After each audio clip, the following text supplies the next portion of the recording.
Na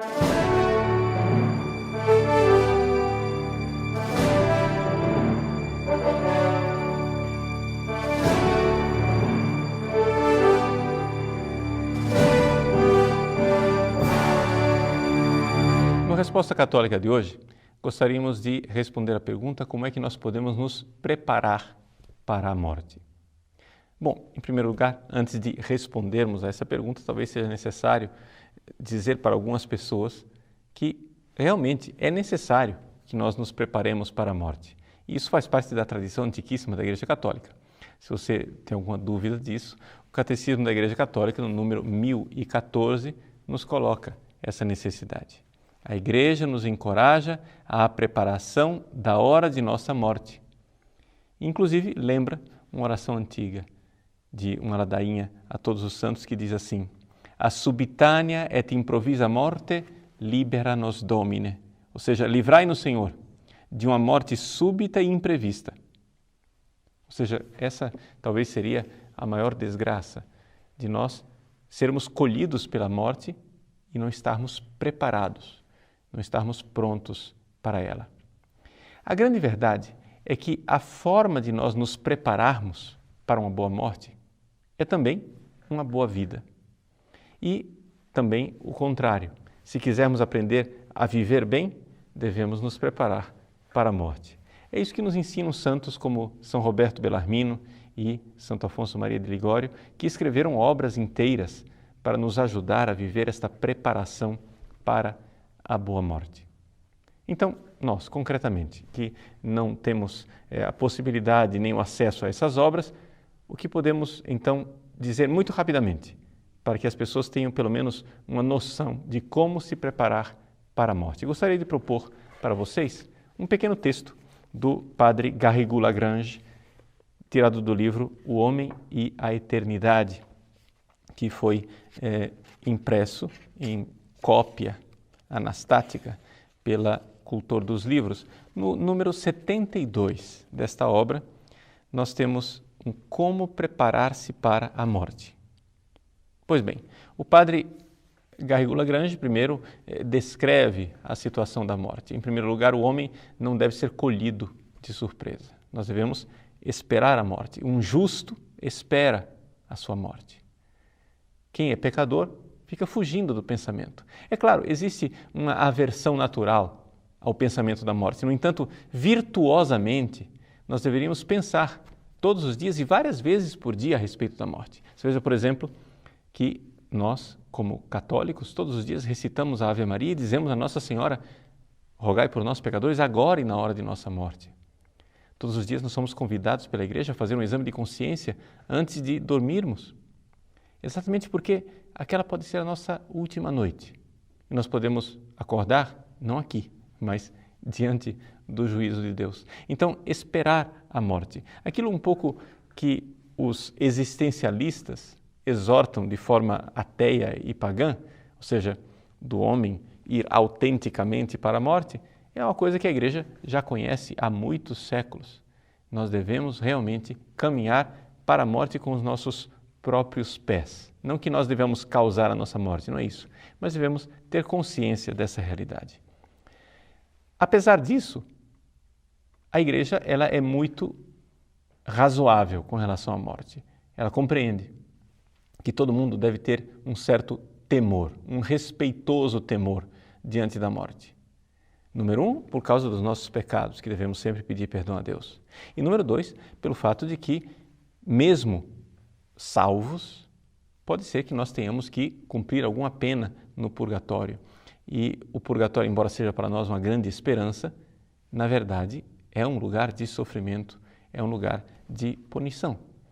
Mas, diante deste temor reverente da morte, o que nos anima é uma fé viva, de sabermos que nós esperamos uma vida eterna, uma vida junto com Jesus, com a Santíssima Trindade, uma vida junto com a Virgem Maria, com os santos.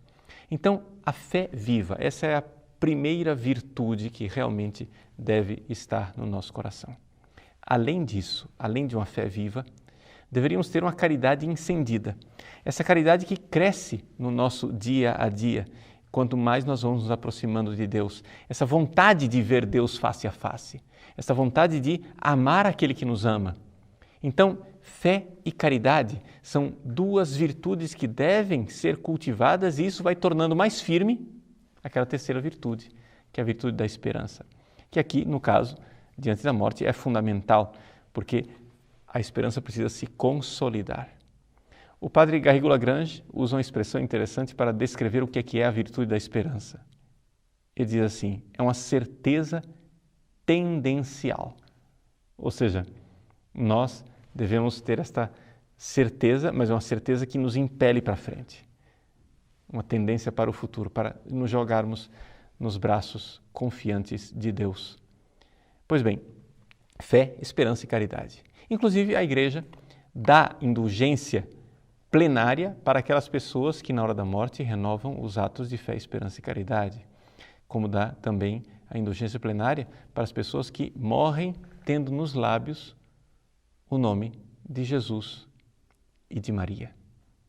É a Igreja que abre os seus tesouros para os seus fiéis na hora da morte. Então, essas realidades concretas que são atos do nosso dia a dia. Agora, alguns conselhos bem práticos. Em primeiro lugar, é uma falta de fé e um erro grave esconder dos doentes a gravidade da sua doença e a proximidade da morte.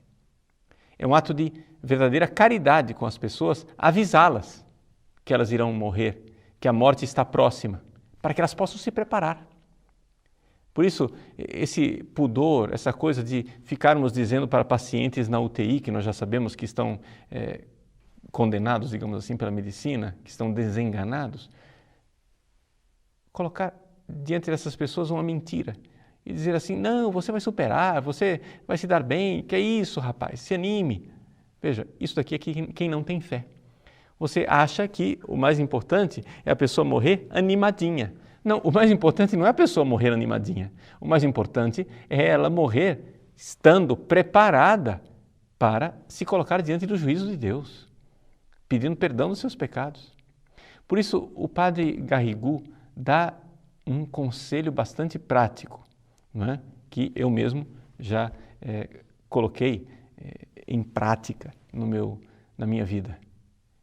Combine com alguém, faça um acordo com as pessoas com as quais você vive e faça com que eles prometam que na hora da sua morte eles te avisem a gravidade do seu estado. Faça isso um acordo com um amigo. Olha aqui, nós somos amigos, então se você estiver doente gravemente, eu irei avisar você. E se eu estiver doente gravemente, você também irá me avisar. É um acordo de amizade, uma verdadeira caridade, um verdadeiro amor para com o outro. E além disso, o padre Garrigou-Lagrange coloca um exercício de nós vivermos a Santa Missa, também perto da nossa morte, colocando na nossa morte, no ato de morte, aquelas mesmas realidades que nós vivemos em cada missa. O que é que nós vivemos em cada missa? 4 coisas. Primeira, adoração, reparação, súplica e ação de graças. Diante da morte, adoração. Colocar-me diante de Deus, que é o autor da vida, inclinar minha cabeça diante da vontade dele e adorá-lo, adorar a sua vontade e a sua bondade infinitas que reservaram para mim aquela morte. Em segundo lugar, a reparação. Por quê? Porque certamente é possível que na minha morte eu viva alguma dor, né? Alguma agonia, alguma angústia, oferecer esse sofrimento como reparação para os seus próprios pecados. Terceira coisa, a súplica, a realidade da impetração, pedir a Deus perdão pelos próprios pecados, pedir a Ele, né, que tenha misericórdia, tenha compaixão. E, finalmente, a ação de graças pelas coisas maravilhosas e os dons com os quais nosso Senhor nos dotou durante esta vida. Vejam, morte e Eucaristia, 2 realidades que estão realmente próximas, Por quê? Porque a morte de Cristo é celebrada na Eucaristia. É o sacrifício da paixão, morte e ressurreição de nosso Senhor Jesus Cristo, ali, na missa. Quando nós temos a consagração da missa, nós temos a morte de Jesus celebrada sacramentalmente, porque nós temos ali um corpo separado do sangue.